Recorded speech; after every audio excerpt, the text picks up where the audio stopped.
Cool, guys. So we're going to get going. We're going to get stuck into this. I'd like to introduce Bruce. Bruce, how are you doing? I'm good, thank you, James. Cheers. Brilliant. So do you want to tell the guys how long you've been in and when you did your 5-day and what made you continue after the 5-day? Well, Lots in there. 5-day, 12 months ago now. Yeah, brilliant experience. Moved on to do the 28-day. In fact, I've done 2 28 days. Couldn't quite stretch now to join the mastermind at that time, but now involved with the mastermind, and it's fantastic. A bit about my backstory is I was a big drinker and nearly lost everything through that. Had a serious accident. Yeah, and lost my way big time. But yeah, pulled myself back together. 5-day course was amazing. Made me go on to the 28. Picked up good routines, good practices. Moved on from there to 28-day. Did 2 28 days, and then accepted on the mastermind. And been on the mastermind now for, I think it's about 3 months now, James. I think 3 months, because thereabouts. I phoned you not so long ago. It was when you lost your dog, wasn't it? That's right. Yeah. So I'm sure you were just joined us. Yeah, I think at that time, I think it had only been probably about 4 weeks. 4 weeks I've been with you. Yeah. But yeah, fantastic. The routines, stick with it. The process works big time. Does work. Just got to put the effort in yourself. 100%. Those 2 rules are key, right? They sum up everything. Show up halfway, and I saw there was a comment yesterday saying about meeting halfway but not affording the program. Guys, the program. So the 28-day program is a in-depth accountability coaching course. Okay, in that respect, in that it's going to absolutely transform you completely. And I'm not just bullshitting that. If you show up and do the work, you will be a different guy after 28 days. Definitely. But if you cannot afford it right now, there's still enough resources out there to do it yourself. Okay, I do on the Man Coach Facebook page, I do minimum of 3 coaching sessions a week. There is the podcast, there is the PDF, which is on my website. There is the free Facebook group where we share a lot of stuff. I mean, you go to my YouTube account at the Man Coach TV, and there's enough content in there to last you a year. You should still be able to show up and use those free resources. Yeah. Okay, and that really comes down to how much you want it. Okay, I definitely feel like if you can afford to invest in yourself, then it's maybe a way to learn new skills, new mindsets, be around positive mentality. And that's what the 28 days is about, guys. You know, already we've only got 5 places left. Once those 5 places are left, guys, that is it. That is done. And that's probably us done to September, October time. So if that's you're asking yourself, how do I change this? Or you either do the work yourself and be prepared to show up using the free resources, or you jump on and you go through our intensive program and you learn shitloads. And you got really nowhere to hide. Literally nowhere to hide, because we have got such a supportive team that you'll be called out if you're not showing up. There's no bullshit. And the support is there. Yeah. And you got the support from me, the ambassadors, my number 2, my number 3. My number 3 will be phoning you up and chasing your ass if you are not showing up. All right. So the link, which some of you couldn't find yesterday, some of you asking to sign up but couldn't sign, and I literally have just been in meetings all day,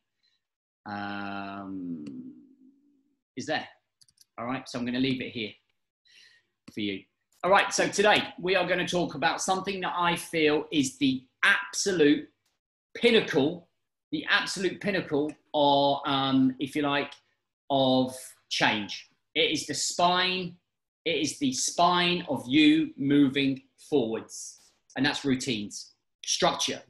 So many guys are lost, absolutely lost in a big way.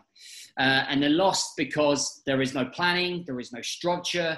there is no direction, there is no order, there is no systems, and that creates chaos in here. Many of you are probably waking up maybe 15, 20 minutes before you got to go to work, fucking finding your keys, and you've lost a day before you even walk out of the door. Like, you know, and have you had experience with this, Bruce? Yes, definitely. In the past, it just total chaos in the mornings, didn't even get to work on time, if I ever made it to work sometimes. But yeah, it is all about routine, big time routine. Get it sorted, get your routine, nighttime routine sorted, leads on to your morning routine, get that nailed, and your day is your own. You own the day. 100%. So I'm going to talk about morning routine, and then I'm going to talk about transition routine, which is a routine to prepare you from work to home. And then we'll talk very slightly about an evening routine. All right. So there's 3 main routines that we're going to talk about. So first one, morning routine. The absolute purpose of a morning routine is to prepare you mentally, emotionally, and physically for the day ahead. So the minute you walk out of that door, you are engrossed in a chaotic world. And what I am trying to help men do is find structure amongst the chaos. When you find this, I always have this visualization. And if you imagine a piece of paper and a kid who scribbles it all over the place, you know, this scramble map. And that's how I see life.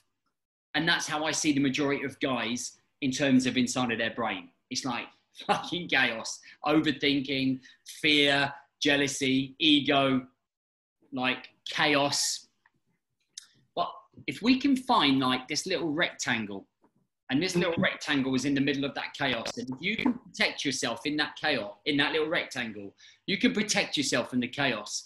And that little rectangle represents the level of control emotionally, mentally, and physically you have in here. So dealing with stress, dealing with triggers, dealing with other people, dealing with work. And the more you condition your control mechanism in here, the bigger that rectangle comes, and the less and less and less chaos is formed. So if you like visualization, if you close your eyes and you imagine that, when you first start, that rectangle is tiny. And sometimes it can get squashed because, you know, you're still learning. It's like going to the gym, and I always use the gym as an analogy because it's something we can all relate to. And when you first start to build that conditioning, when you first go to the gym, I would get somebody just to lift like 8 kilogram dumbbells, right? Just slowly building. And then after 3 weeks, and then you start going on to 10s. And then another 3 weeks, we go to 12s and then 14s. And then we're lifting heavier and we're becoming stronger. That is the same muscle in here, levels of control. And we build that by following and trying to stick to routines. Now, I would be an absolute fool to say that we're always going to stick to a routine, because we're not. We're just not. I don't. Bruce doesn't. I know a lot of my guys in the mastermind don't. You can write down to your blue in the face and you can have this perfect mentality and this perfect routine. But something will come along, a curveball, and knock you off your feet. There is no 2 ways about that. 110% it's going to happen, but it's how you react emotionally, mentally, and physically to those knocks, to the curveballs, to the punches in the face, to the chaos. Now, the bigger your rectangle becomes in amongst the chaos, the quicker you can bounce back. Yeah, definitely. Better to be in a really good routine and planned and deal with the problem than already being in chaos to then slip into more chaos. It's like that little chaos bubble going into another chaos bubble. It merges and it becomes overload. Then we go drink, cigarettes, drugs, sex, gambling, other coping mechanisms, and we completely implode with self-sabotage. And it fucking sounds extreme, all from just not having a little rectangle amongst the chaos, right? Do you remember doing this on the 5 days? Yeah, I do, definitely. Yeah, it's the morning routine was a saviour for me, and it still is. I still practice it now. I don't even have an alarm clock. I don't use an alarm clock. I'm up at 10 to 5 every morning, and that is it.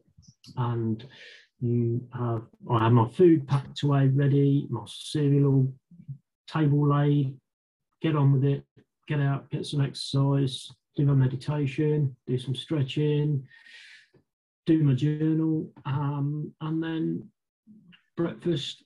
Hopefully some days it's with the family and we'll all have breakfast together, and then we'll all go our separate ways to work, school, college, whatever. But it is that morning routine which is brilliant. You walk out the door, you pack lunch, and you're away. 100%, man.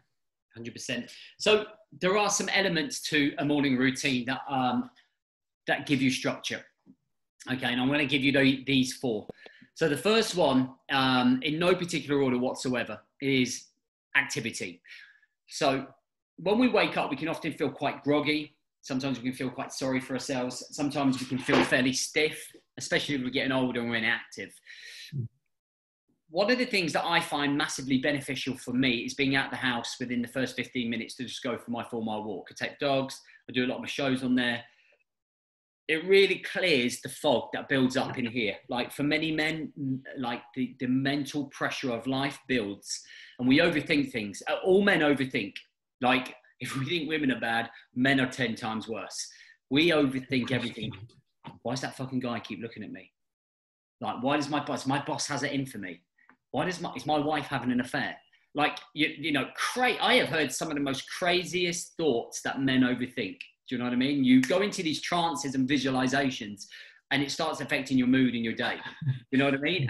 And I've heard all of this, but having some form of activity is basically your way of saying, boom, let's fucking go. Like, I am ready, whether it's a 10-minute workout, whether it's a half an hour run, whether it's an hour walk, it really doesn't matter. But what we're doing by having some form of activity is igniting the fire here, ready to go.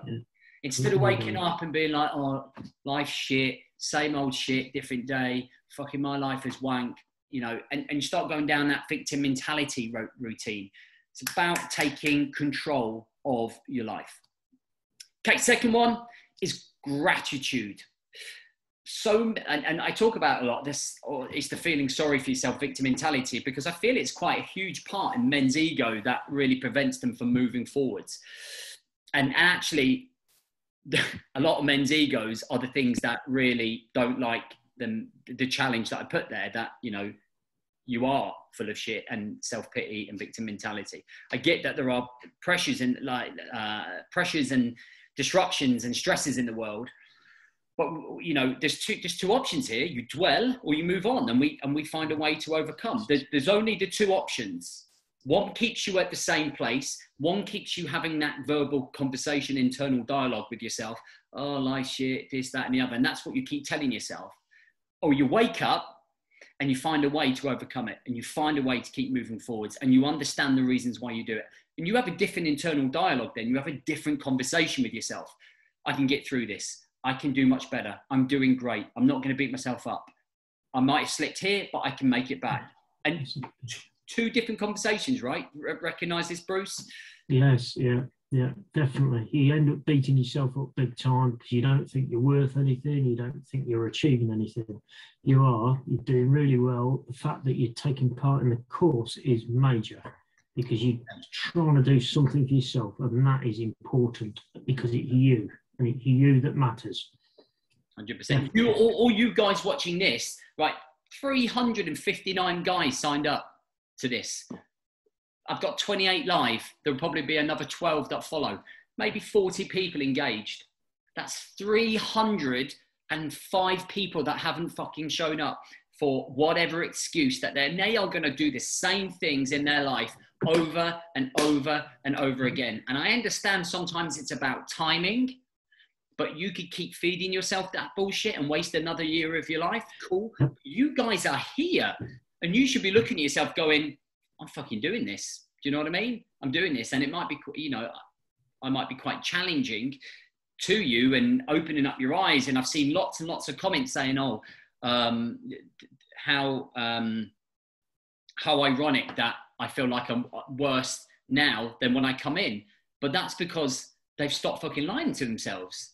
That's because they've stopped burying their heads in themselves, and they realize how much work is now to be achieved. Every single one of you should have raised your self-awareness levels to a level where you're like, shit, I'm probably worse off than I am. but better to know that now to do something about it, whether it's 28-day program, whether it's you doing it yourself.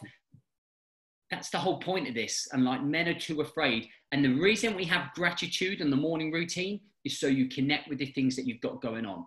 2 arms, 2 legs, a beating heart, check. Okay. Remember all the people that don't have some of these things. Okay. Roof, check. Okay. I don't, you know, when I see a couple of homeless people sleeping down the seafront, and my friends with them and giving them sleeping bags and coats and a lot of stuff that I don't wear, and they're so grateful for it. Like something so simple where you're giving somebody something from your own heart, and they're just like, oh my God. And I see the gratitude, and then I see some entitled fuckers living on the planet who don't realize how lucky they are to have what they have, and they're blinded by it, and you lose sight of that. And the gratitude in the morning anchors you. It anchors you as a human being to what you have. A lot of people won't like that, but that's just the way it is. If you're going to live the life you want to live, you've got to show some gratitude. And to me, James, it doesn't matter how deep you got into it, there's always a way out of it. Yeah, there's always a way out of it, and you are number one in that way out. 100%. You can be motivated, inspired, but like I can't get you dressed. I can't lift you up. I can do my best to use words and passion and drive to show you that you can do it and encourage you to do it. And I am straight to the point, like in my direction. But I feel that I have to be, because if someone turns around and say to you, hey, Bruce, it's going to be all right, mate. Like, keep going, you'll get there. Like, no, Bruce, unless you sort your shit out, my man, you're going to end up fucking with no wife, and you're going to end up living in the bedsit by yourself because you fucked up. Like, consequences, there are consequences to a lack of actions, and recognizing that through gratitude on regular practice improves the rectangle. Do you know the conditioning rectangle of gratitude?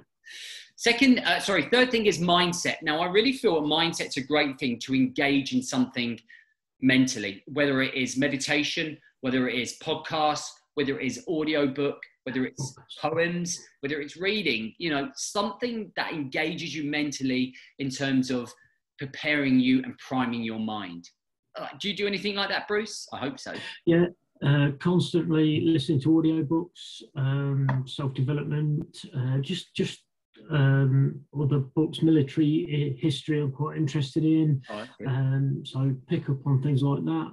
Failing that, I do my journaling, but I put everything down in that, and it's great to go back to it sort of a month later, and you read back through it and you think, hang on a minute, I was suffering with that 4 weeks ago. I haven't had any of those symptoms. Right. What happened there? Where did that go? And you're moving forward all the time. And it's the curveballs are easier to deal with. They're never nice, but they're easier to deal with. 100%. And it's moving that forward 1%. It's like, yes. I don't need to change everything at once. You don't, and you can't. That At the end of the day, you're not conditioned or in a position to do so. You're like, many of you guys are not in that position where you are conditioned already to take on the world yet. Like, I have this analogy of like, I love jiu-jitsu, but like when you go to jiu-jitsu, you start as a white belt. You go in and you think, fuck, I've got this. Like, you start rolling with some like 15-year-old and he strangles you within 2 seconds. You know, like, you're just not conditioned. You know, it's taken me almost 3 years not to get choked out by that 15-year-old. And you're at the very beginning.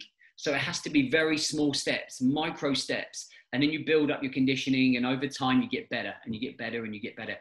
Like the stuff that we do in the coaching programs, like the 28-day, the mastermind, my daily workshops, my seminars, all of them are designed to condition you.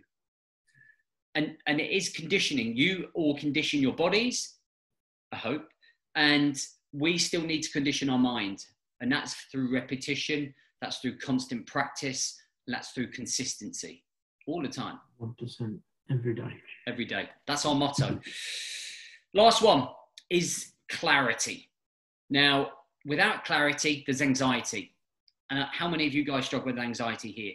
Like, I would say the majority of you. Like, you know, if you didn't bullshit yourself, I struggle with anxiety at times. Not nowhere near as much, nowhere near as much as tall, then that's just because I'm a little bit more conditioned. But for example, today, if I rewind 4 years ago, as soon as we realized that we weren't going to Portugal, I would have like reacted in a completely different way. And today, like one of the lads who we were going with was getting all like shitty. And I was just like, dude, number one, it's not in your control. Number two, it doesn't really matter. And number three, just be grateful that actually we're not in lockdown or anything, like, you know, and it's about, it's like a little process of thoughts that you go through. And you just think, fucking hell, there's bigger things to worry about than that.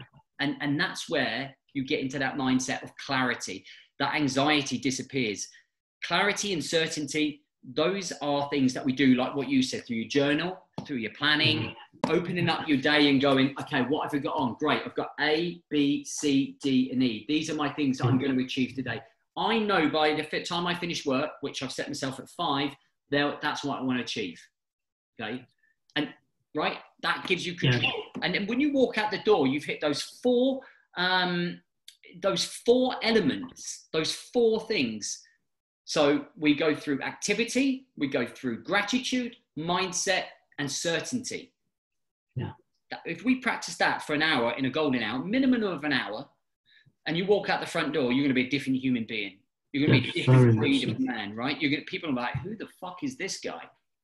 Who the fuck is this guy? Like, I think Conor McGregor says that. And you're a different human being. The biggest thing that people pick up from the 28-day, and I don't know if you remember when we asked for reviews at the end, what's the biggest thing that they got from it? And it's the morning routine. It is, without a shadow of a doubt. And still practice it now. It's the foundations of your day.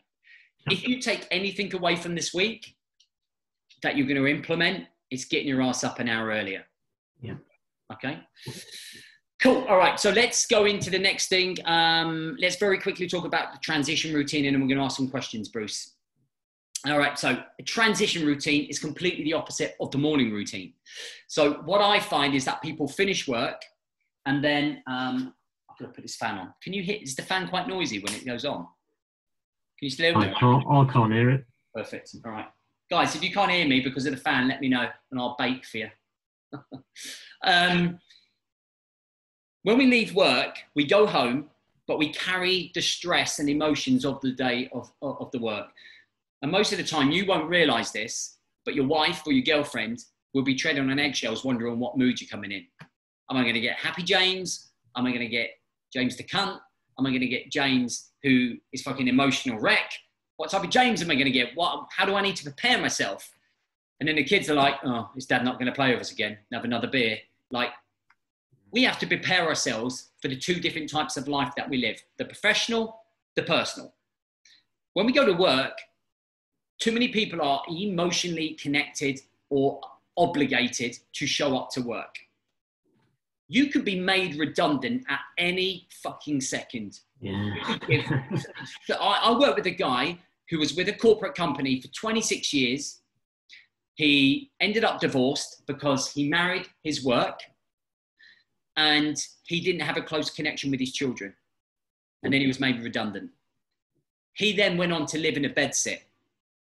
He lived in a bedsit for 2 years. And he worked with me and I helped him to turn it around, and he actually rekindled his relationship with his wife. And we worked all together for 2-3 years to turn things around. But he gave his life to his fucking work. He didn't get home to 8, he used to drink, he used to be ratty, he used to carry the emotions. And that's what got me thinking of how can I get Joe Bloggs from a position of in a work mode here, state of mind, to a state of mind where you prepare to leave the armor at the door. We come up with a transition routine. Now, the transition routine is about going through this transfer of emotions from work to dad hat or husband hat or just personal hat. And what we've got to be able to do is leave work at work. So the first thing that I recommend anyone doing is a brain dump. It's grabbing a piece of paper and just fucking writing everything down that's going through your head. Boss is a twat. Receptionist fit. Whatever you want to write down, all right? Whatever's going through your head, everything you're carrying. Mark, if he keeps talking to me like the way he's going, I'm going to knock him clean out. Like, honestly, I can't tell you, like some of the ones that I've read before are very much like what I've just read out. And I read them out as a funny slightly because I remember one of the lads writing that. But it allowed him to emotionally drop the baggage. Like, just get it out, make sense of it, rather than going home and it being here and becoming really pissed off with themselves and pissing everyone else off. Then we need to have some form of transition. Now, if you are driving home, the best way to do this, or if you're driving or you are running or you are going on a train, is listen to some form of audio. Now, I don't recommend listening to some form of self-developed self-help book. I recommend listening to an autobiography because it's really interesting to listen to how other people live. You need some light listening. What you don't need is, this is how you're going to change your life, because you're too exhausted mentally, emotionally to do that.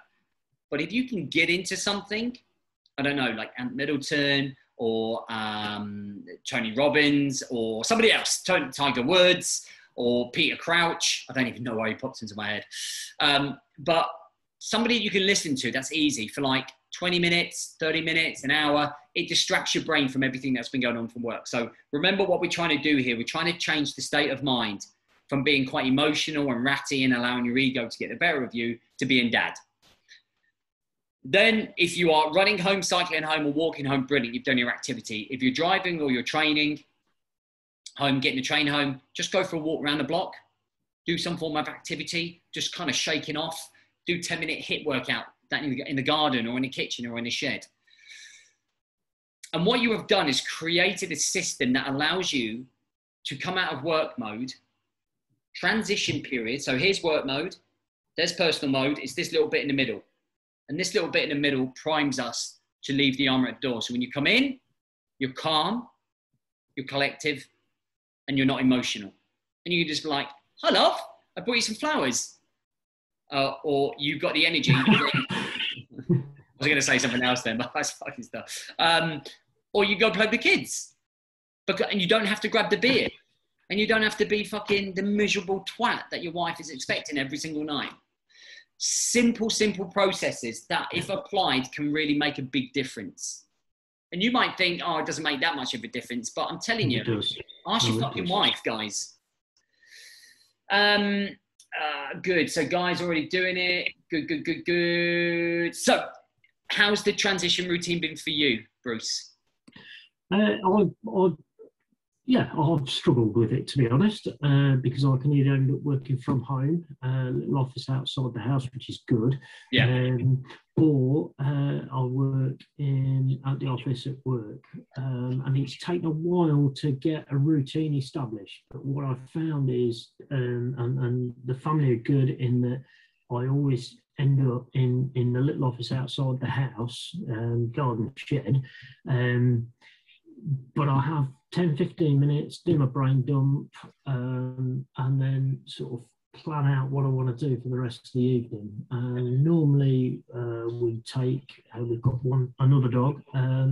Me and the boys will go for a walk, and that gives my wife some time just to come down. And normally she comes home at about the same time. So, you know, we're all in our own little transitions, but that's how we sort of manage it. Yeah, 100%. And I think one of the guys just making a point there. What about work from home? So you don't need to worry so much about what about work from home. The whole point of the morning routine is to prepare you for the day. Do you know what I mean? So when you leave that front door, you've already done all of your conditioning work to get there. But the other point made there, which is a really good point, is this management of this. Have you just got yours? So this and the laptop. So the thing that I've done, I'm looking at my work phone here. Now, when I'm not in a challenge, that work phone will go off at 4:30. Yeah. It would just go off. Like, all my clients know when I finish. Like, I set the expectations in terms of when we work. I don't work weekends and I don't work past 4:30. And I give them everything during the work time. This is like £20 a month. There's no social media on this one. And it's just really a case of, so basically on here, I've got my personal Instagram. So this is just my own personal page to follow my friends. So it's non-business related. And actually, I'm only friends with 8 people. So like, do you know what I mean? And I don't follow anybody on it because I only want to follow my friends on there. I want to see what they're doing. I don't have Facebook on here. I don't have Messenger. And it's like 20 quid. I've got 10 numbers on here, which is family and friends. They're the only people that I really want to be able to get. You've got to think about who do you want to be able to get hold of you, like outside of work. And then that way there's less distraction. So if you're like this, yep, I won't be a minute, babe. I'll be there in a minute. Oh, kids, just go and wait in the garden. I've just got to do this on the laptop. I'm just going to write this report. I won't be a minute. At night time, while your wife is sitting right there, you're on here on your laptop or on your fucking social media, and then you're ignoring her, and you're wondering why she's deciding to leave you because you don't pay her any attention. Oh, it's tough to take, guys. It's fucking hard. That works. I found it does work both ways, James. Because I don't do that anymore. And I'm focused. I'm paying people attention. The kids, my wife, she's the same.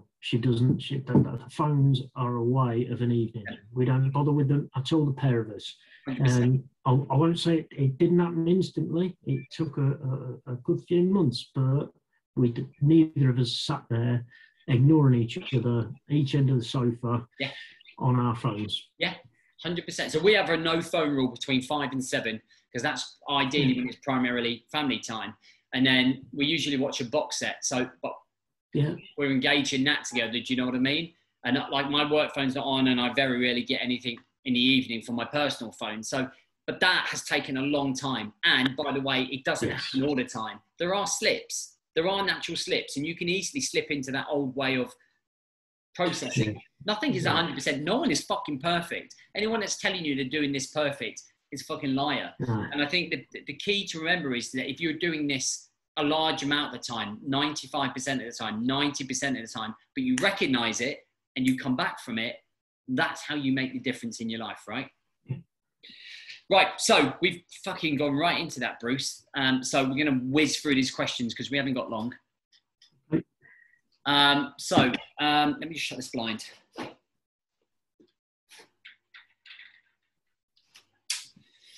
Cool. All right. So as JB requested, RA's going to go. Okay. There are many systems to use to help prioritize lists, pyramids, traffic lights, Moscow rules. God. However, do you have any advice or balancing systems for managing the balance of those priorities when you are making them?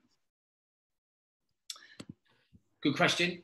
So I guess when it comes to priorities, I always look at the priorities as me first, family second. So whenever I'm doing anything in respect, in terms of me being first, what I mean is, what do I need to, in the mornings, for example, I need to prioritize time for me.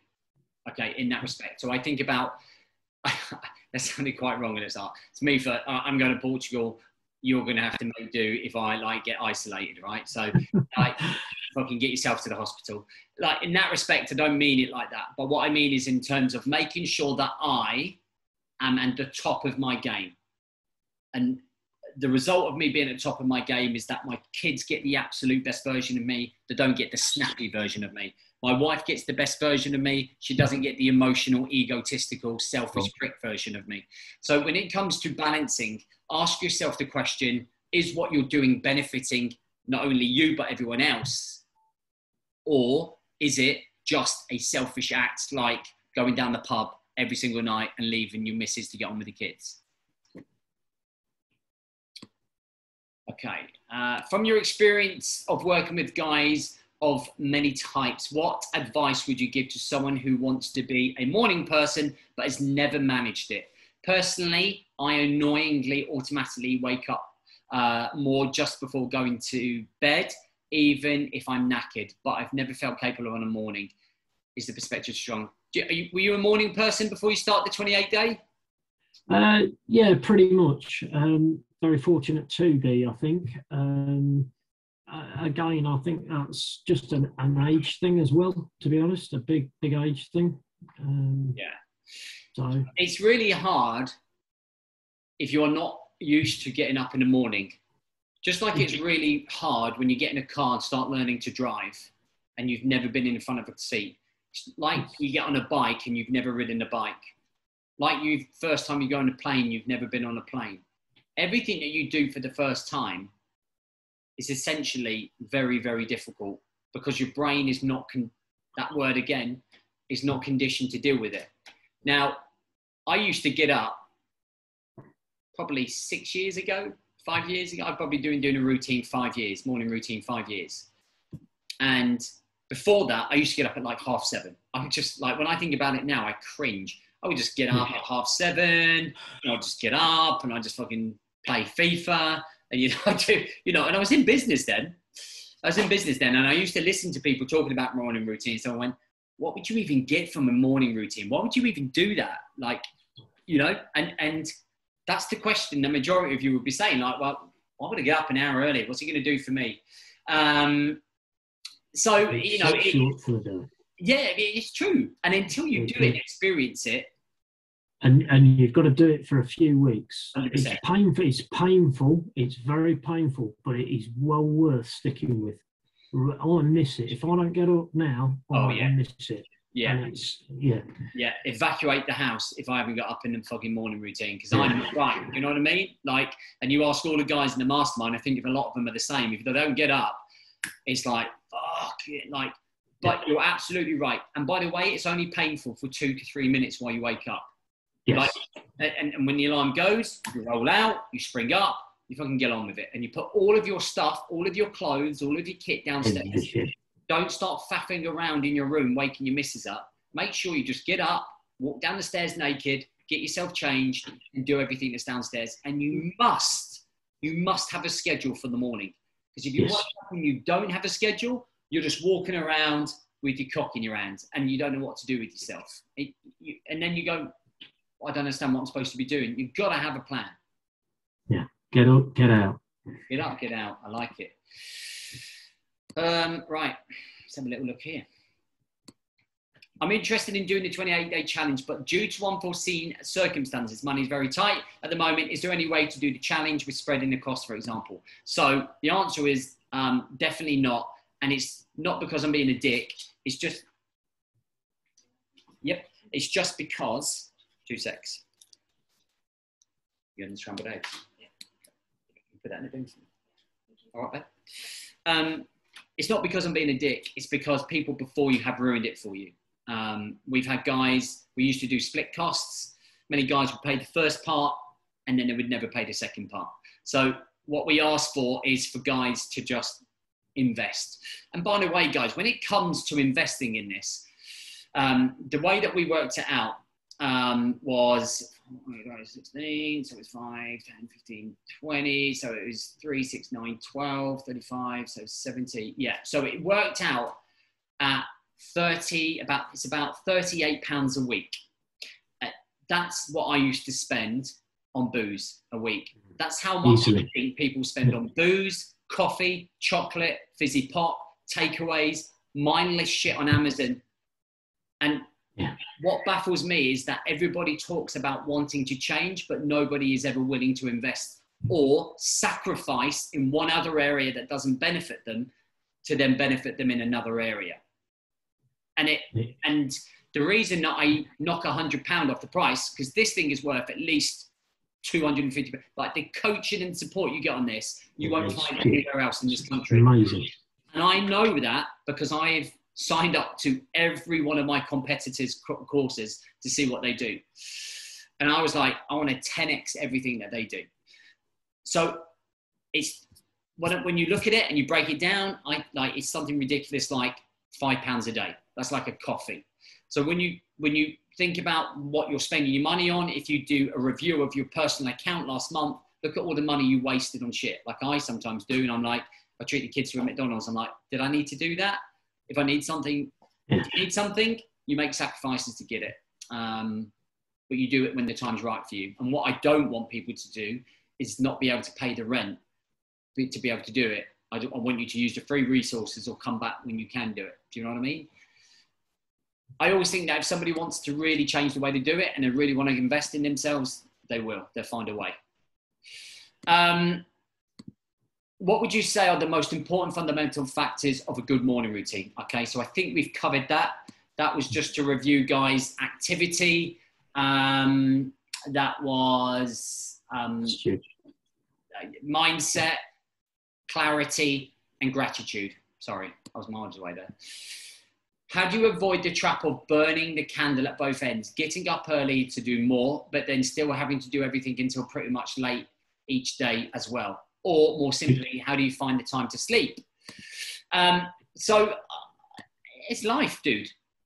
And you become more organised. Yeah, you do. You become more efficient with your time. Yeah, you do. That's one of the things I'm really proud of in the stuff that we teach, is teaching guys to be more efficient. There is this like, oh, my life's so hard, I've got to work till late at night, I've got to work in the morning. Like, everybody's the same. Everybody has 24 hours in a day. You know, I'm going to have 4 kids in 5 weeks. I've got 3 businesses. I've got a pregnant partner to look after. You know, there are 400 clients to look after. And if I wasn't organized, I would drown in my own shit. There is a better way to do things. And the problem is just that you sometimes don't see it because you've been in that position for so long, you refuse to see it. You just refuse to see it. You refuse to believe it. And you have to experience it. And that's why we do what we do. Like, in terms of trying to teach people, we teach people how to live a better life with more control. I've worked with guys that are senior CEOs. I've worked with guys that are just like working at the local bakery and, you know, and working from 2 a.m. right through, and then managing their time and efficiency. It's just seeing the world through different eyes. And it's difficult to do, guys. It's hard to comprehend or accept. You're more efficient, I've found. You're more efficient in the morning, getting everything ahead of yourself the whole day, and you're in a better frame of mind, and you're better able to deal with things, getting yourself squared away and sorted out at night, ready for the next day. And it's it just rolls. It's just, yeah. Such a good point there as well on that night prep. You know, I'm not going to go into that as well because we just don't have the time. You know, there's so much to teach you. But like, there's the night prep, prepping for the next day, the attitude, the laying out of the clothes, the laying out of, you know. Even if I'm working from home, the following day, I'll still do my dinner or my lunch for the next day, regardless. And it goes in a lunchbox and it's there. It's in the fridge. Just go and get it. Yeah. 100%. It's there. I'm going to worry about it. 100%. Well, I've never been asked this question before. How do you find a girlfriend that isn't going to cheat and use you for your money? I would personally do a questionnaire, definitely, if I can hand it to her. Mate, like, if you've got a girlfriend that's doing that, block her from every aspect of your life and work on yourself, James. Work on yourself. There is going to be a girl out there for you. Have the faith. Not all girls are the same. Justin, in what ways do you forgive yourself for past mistakes and also let go of regrets? Good question. Really good question. So this is how I see life. There is that way, which is our past path. If you think about this path on the top of a mountain, and I wrote this, I'm going to give you a little snippet of my second book. I wrote this in my second book, which is like due to be done soon. I'm at the top of a mountain. That path leads to everything that I've done in terms of hurting people, mistakes, bad decisions, destruction of lives in some respects. And all of the pain and regret and everything that's there. And a lot of the time we are magnetized to this, just facing this way, and we consume ourselves. And it's almost that one hand is chained to that direction, to that path. We almost can't let go because we feel guilty for moving on. And it's like, oh, I don't deserve to move on. Mm-hmm. This way is a huge blank canvas yet to be written, and that path that we go on. Now, on this path here is where we learn from all of those experiences here. Everything that's happened here creates the version of you that's here. I'm here talking to you because of the experiences I've had, that I've gone through. Everything that has happened to me, I would never change. Everything that I've done, yes, I would never change, because it's created and shaped the man I am today. My values, my character, my principles in life. the gratitude that I have for my children and my partner today, the relationship that I have with all of my friends and everyone else around me. If I never did that, if I never went through that, I would never have that higher level of self-awareness. Now, to let go of the handcuff that's holding you here, you must be able to turn around and forgive yourself. And this is something that I have struggled with hugely in the past. Not anymore, because I've gained huge clarity on what the blank canvas is going to be this way, and what I'm doing to change that, what my legacy is, when I die, what I'm going to be known for. I'm not going to be known for all of those mistakes, and I'll probably make more mistakes along the way, but not as drastic probably, because I've been there and I've done that. Okay, failure is a good thing. We look at failure as a bad thing. I don't look at failure as failure. The word failure sends shivers into people's spine. Failure for me is experience. Failure for me is experience. Experience allows you to learn. If you don't experience, you don't learn. And when you learn, you grow. And then you repeat the process and you become stronger, mentally, physically, and emotionally. And if you keep holding on to everything that's down that path, you will never grow. You will never learn. Use it as your fire to be the better guy that you're looking to be. What about you, Bruce? Same thing. The analogy of the blank canvas is brilliant, because it is exactly as you say. You've got all these mistakes behind you, and that's where they need to stay. It's behind you, but you've learned a lot from them, and take what you've learned and move forward into that blank canvas, and you can make whatever's in front of you, whatever you want it to be, regardless. Yeah. Doesn't matter. By the way, that blank canvas gets smaller every year you waste. Every year you waste, that canvas gets a little bit smaller, and the opportunity a little bit smaller, which is why you don't have time to waste, why you don't have time to fucking dwell about why you can't change. The 319 blokes that haven't showed up for this are going to keep going round that same circle, the same process of life. And how many people have come through and done this process and just never... I'm just going to be frank here. I'm so fucking sick of people not following through doing what they said we're going to do. And me and Bruce had this chat just before here. And it is the one plague that I have with this job, is that I give sometimes more of a shit about other people than they do about themselves. And it is the most frustrating feeling that I ever get from the job. And I see it all. I'm going to do this. I'm going to change my life. And I don't see the action. And the guys in the mastermind fucking know when I feel like that, because they get the sharp end of a message. And I say it as it is. And if people want to leave because they're offended, then they're in the wrong place. Guys, this is your one, please understand, this is your only one and only life, an opportunity to make something of yourself, to create a legacy, to improve the way you live your life. You cannot keep going round in fucking circles, chasing your own tail, living in misery. You just can't do it, guys. Shouldn't speak louder than words. Yeah, 100%, man. 100%. And I really hope that every single one of you go from this 5 day and do something with your lives and explore what your capabilities are. Do you know what I mean?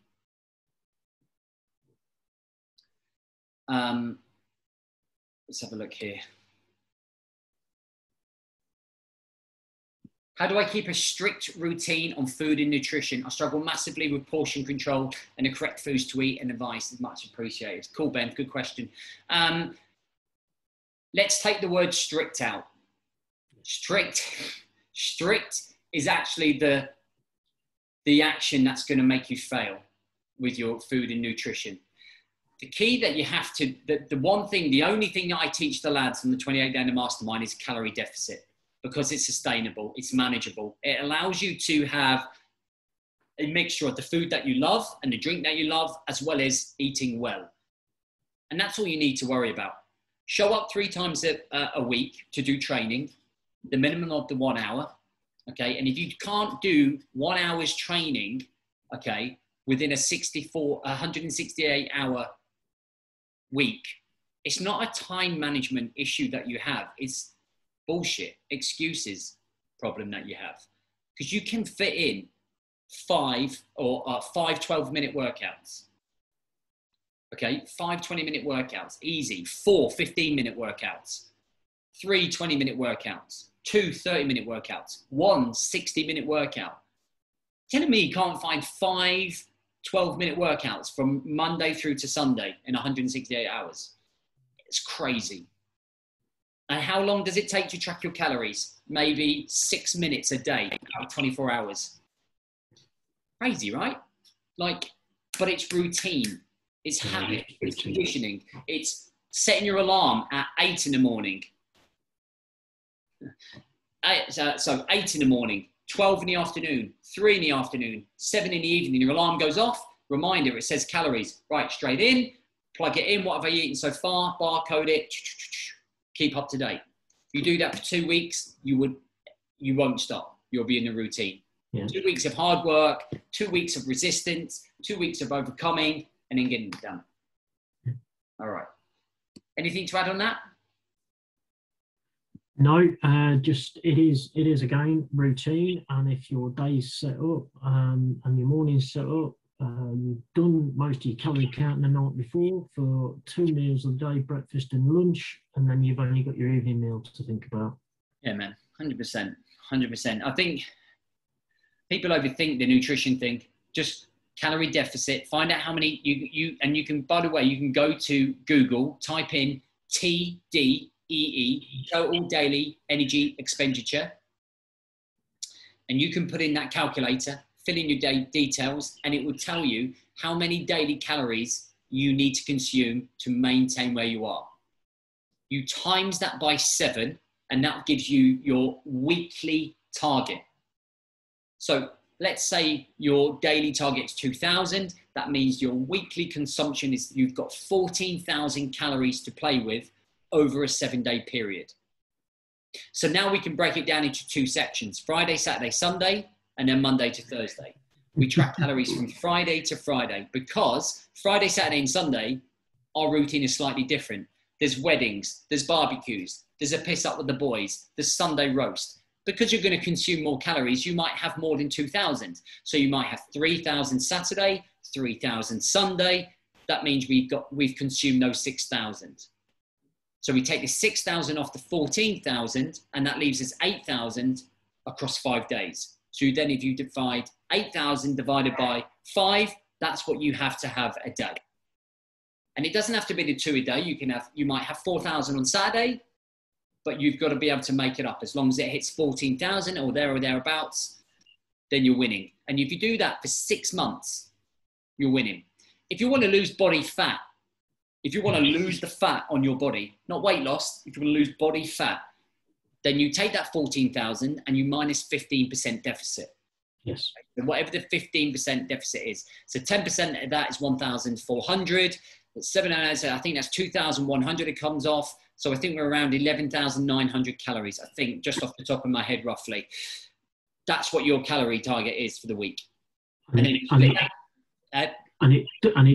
does not happen overnight, and it doesn't happen in a matter of weeks. You are talking months. Yeah. I'm still going down that road, and I'm 15 months into this, and I'm getting there, but it's hard work.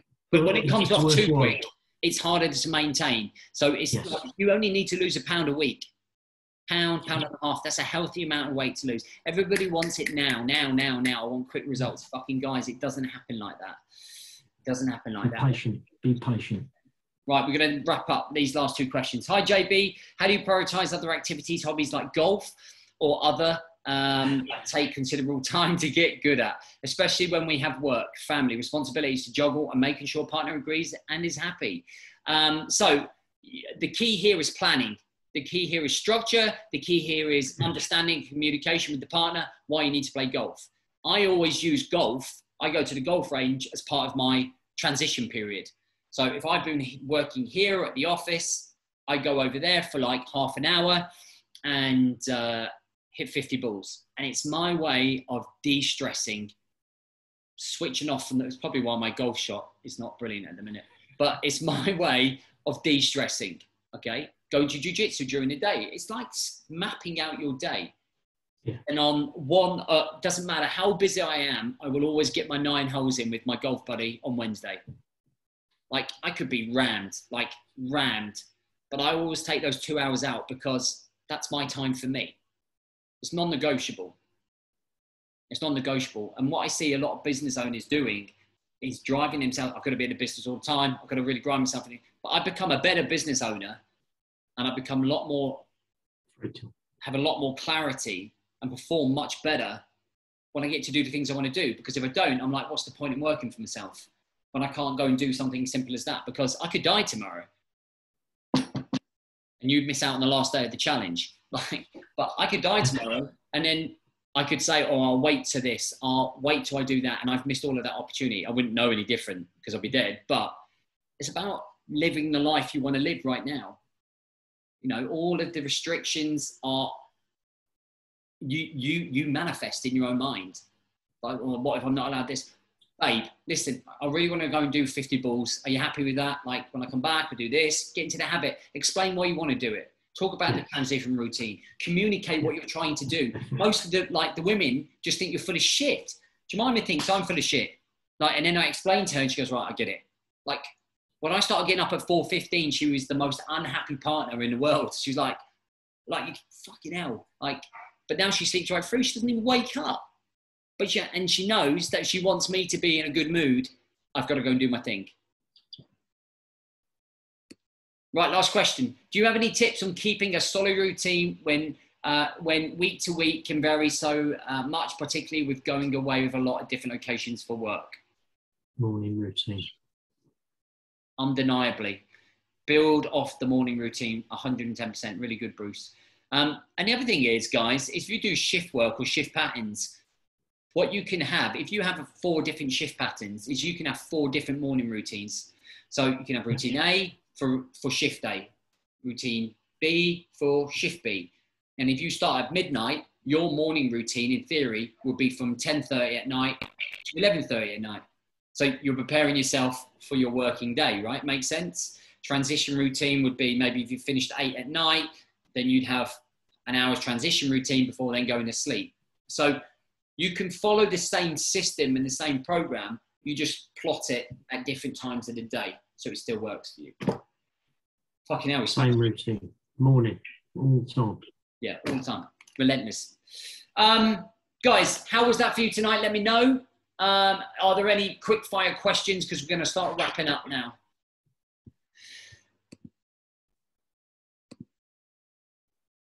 For those lads that have signed up for the 28-day, a lot of this stuff you're going to be going in depth with and learning on the program and fucking putting it in for real and being held accountable to it as well. I know Simon's been on it as well. So he should be all over it.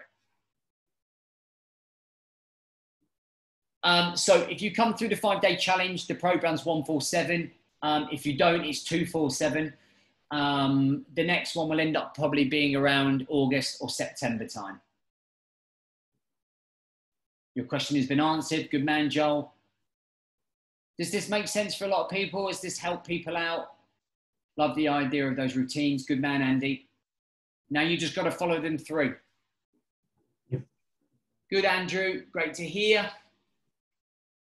Bruce, so if you was to give the guys one piece of advice in terms of moving forwards with their life, what would it be?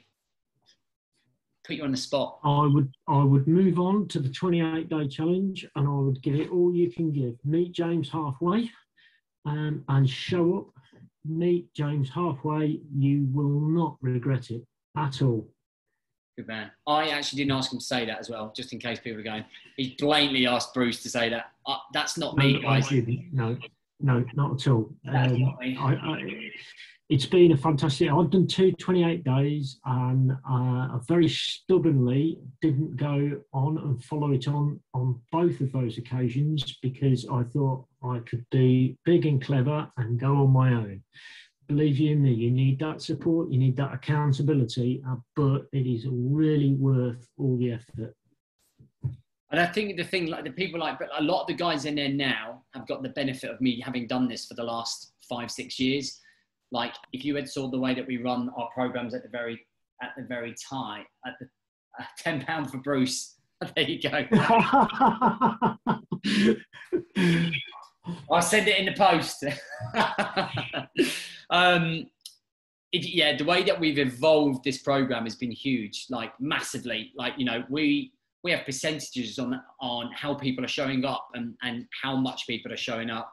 We have the call outs. We have a customer care team now in terms of calling people out. So those people that are low, in terms of establishing bonds. We have catch-up sessions, back to basic sessions. We have monthly meetings. There's loads on there. Yeah, so there is 4 places remaining, guys, on the 28th day. 4 places remaining, okay? Yeah. All right, Bruce, thank you so much for coming on. Well, I'll hold on to you and just until we've said goodbye to everyone. Guys, tomorrow's the last night. If you want to bring yourself a beer, please bring yourself a beer. We'll have a little bit of a party for the last night.